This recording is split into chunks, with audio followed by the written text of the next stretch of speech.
এই চ্যালেঞ্জটা আমাদের নেওয়া দরকার। জি, এই যে আপনি আওয়ামী লীগের যে বিষয়গুলো বললেন, তো আওয়ামী লীগ তো একটি বাস্তবতার মধ্যে পড়েছে এবং জনরোষের সৃষ্টি হয়েছে, আওয়ামী লীগ সরকারের পতন ঘটেছে। কিন্তু এই যে এখন যারা ক্ষমতা নিল, যারা দীর্ঘদিন ধরে অনেক সুন্দর সুন্দর ভালো ভালো কথা বলতো, আমরা দেখতাম যে তারা সেমিনার সিম্পোজিয়ামে দেশ নিয়ে নানান সুন্দর সুন্দর কথা বলতো, তো গত 5 মাস ধরে তারা দায়িত্বে আছে, তো দেশে কি আদৌ কোনো তারা ইতিবাচক পরিবর্তনের দিকে নিতে পেরেছে মনে করেন?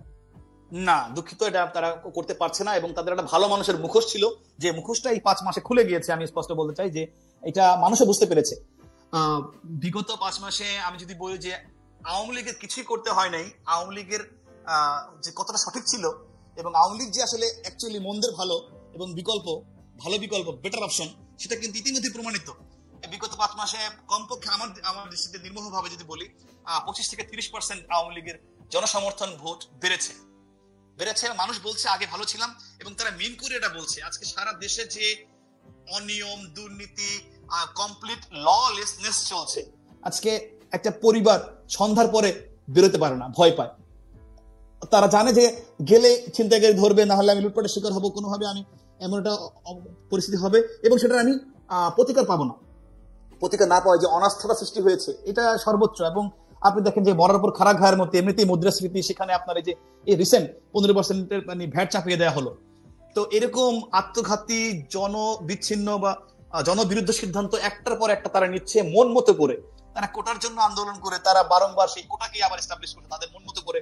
তারা বলছে যে 86,000 তখন বলেছিল, এখন হয়তো বা লাখ ছাড়িয়ে গেছে। তারা চাকরি দিয়েছে, কোথায় দিয়েছে, কাকে দিয়েছে কেউ জানে না, কিভাবে দিয়েছে কোন ধরনের জবাবদিহিতা বা বালাই নেই, যেটা কোনোদিন হয় নাই।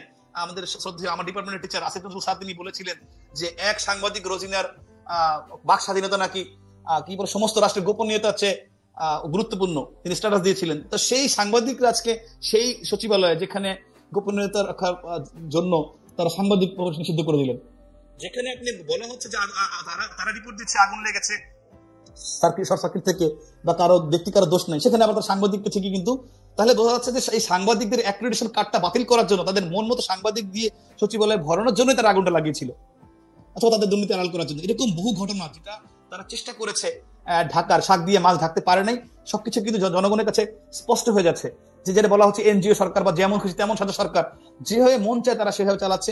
এবং সবচেয়ে বড় কথা হচ্ছে যে একজন এনজিওর মাস্টার, যিনি শুধু মহাজন বলা হয়, তার কোন রকম পূর্ব অভিজ্ঞতা নাই, তিনি অন্য সেক্টর ভালো হতে পারেন, কিন্তু তিনি আজকে নিজে বলছেন যে আমার তো অভিজ্ঞতা নেই, আমি তো বুঝি না, আমি জানি না, আমি তো পারি না, আমি কেন এখানে আসলাম। এই যে তাকে তো ডেকে ডুকে নিয়ে আসা হয়েছে, সে তো আসতে চান নাই, মানে তাকে তো ডেকে ডুকে নিয়ে আসা হয়েছে, জাতির প্রয়োজনেই তাকে আনা হয়েছে। সবচেয়ে বড় হচ্ছে জাতির প্রয়োজন তো সে ফুলফিল করতে পারছে না। সবচেয়ে বড় কথা, এটা তো ভাই ছেলে খেলা না, এটা তো মঞ্চ নাটক না। আপনি একটা দেশের ভাগ্য নিয়ে, যে মানুষের ভাগ্য নিয়ে ছিনিমিনি খেলছেন। এর চেয়ে আপনারা ঠিক আছে আমলে কি সরিয়ে দিয়েছেন, জাতীয় সরকার করতেন, তাও তো একটা মন্দির ভালো হতো। রাজনৈতিক লোক দিয়ে আজকে দেশ চালা, দেশের যে দুর্দশা, আজকে বাংলাদেশকে মাননীয় প্রধানমন্ত্রী দেশ শেখ হাসিনা, হ্যাঁ দুর্নীতি হয়েছে, অনিয়ম হয়েছে, সেটা নিশ্চয়ই করার নেই, আশেপাশের লোক করেছে হয়তোবা, অবশ্যই হয়তোবা না করেছে, আমি ধরে নিচ্ছি। তো সেই কারণে মানুষের খুব কষ্ট আছে, দুর্দশা হয়েছে। কিন্তু এর মাঝখানে যে হাজার হাজার উন্নয়ন কাজ হয়েছে, মোটা দাগে যেগুলো সুফল সাধারণ মানুষ পাচ্ছে, মানুষ বলছে। সেদিন আসিফ নজরুল স্যার বললেন যে 15 বছর উন্নয়নের গাল গল্প দেওয়া হয়েছে। হ্যাঁ, এটা ফাঁপা ফাঁপা আওয়াজ বা কল্পনা, মিথ্যা, এগুলা বয়ান মিথ্যা। আমি দেখলাম ডিবিসির একটা নিউজ, সেখানে হাজার হাজার কমেন্টস, প্রত্যেকটা কমেন্টস আওয়ামী লীগের পক্ষে, তাদের বিপক্ষে, সাধারণ মানুষের কমেন্টস। তো সত্যটা বললে কিন্তু মানুষ, বা মিথ্যা বললে মানুষ কিন্তু বুঝতে পারে, তারা কিন্তু ভালো পার্থক্য বুঝতে পারে। সুতরাং আওয়ামী লীগ যে কাজগুলো করেছে, যে অর্জনগুলো করেছে, এই 5 মাসে কিন্তু একটা ইটও তারা গাঁথতে পারেনি বা চেষ্টা করেনি। বরঞ্চ আওয়ামী লীগ বছরের প্রথমে বই দিত, তারা একটা বাচ্চাদের বইটা দিতে পারেনি। এতটা অযোগ্য অথর্ব এই সরকার। সুতরাং এদের একটা কোনো সাংবিধানিক ভিত্তি নাই, একটা তাদের কোনো বেঞ্চ নাই। আমি মনে হয় যত দ্রুত সম্ভব কালকে সকাল তাদের দায়িত্ব ছেড়ে দিয়ে, মাপ চেয়ে, নাকে খত দিয়ে চলে যাওয়া উচিত। কারণ আলটিমেটলি তারা এটাকে নিয়ে ছেলে খেলা করছে। এই যে সরকারের